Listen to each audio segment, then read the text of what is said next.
You know that feeling when you promise yourself you'll just have one chip, and suddenly the bag is empty, your fingers are coated in salt, and you're questioning every life choice.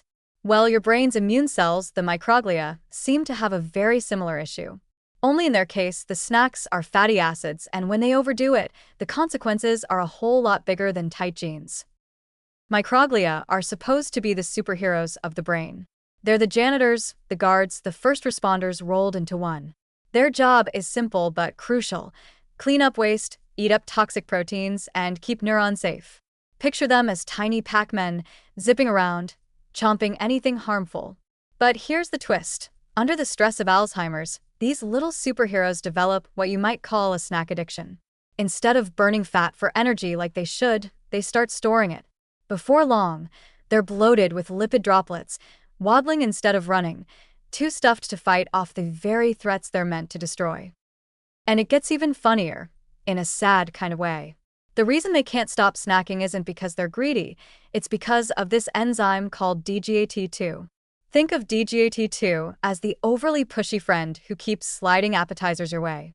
Come on, just one more mozzarella stick. You'll thank me later. Only the microglia don't thank DGAT2. Instead, they end up overloaded with fat, sitting there like overfed security guards falling asleep on the job while burglars sneak past them. The burglars, in this case, are the amyloid plaques and tau tangles that drive Alzheimer's. But here's where the story takes a positive turn. Purdue researchers found that if you block DGAT2, or help break it down, the microglia snap out of their food coma. They slim back down, get their energy back, and start chomping plaques like the Pac-Men they were born to be. It's basically an immune cell detox plan. Forget crash diets and juice cleanses. What works for microglia is keeping their fat metabolism in check so they can get back to saving neurons.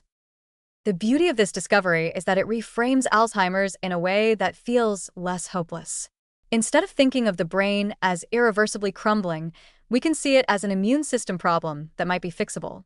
Microglia don't stop protecting the brain because they forget how, they stop because they're bogged down. And if we can relieve that burden, the brain's natural defenses can rise again. And honestly, there's something deeply relatable here.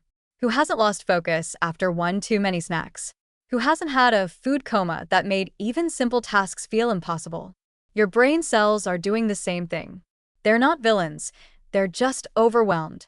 And the idea that science can give them a reset button, a way to shake off the sluggishness, feels like a win not just for Alzheimer's research, but for our broader understanding of how the body heals itself.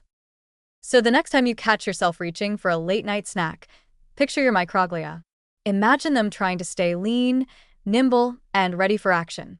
They don't need another serving of fatty acids. They need balance. And if scientists can figure out how to keep them on track, maybe one day we'll look at Alzheimer's not as an unstoppable fate, but as a condition that can be managed, even prevented, by helping our brain's immune cells avoid their snack problem. In the end, the message is surprisingly uplifting. Microglia may be struggling now, but they're not broken. They just need help putting down the chips and picking up their brooms again. And thanks to discoveries like this, that future feels a whole lot closer.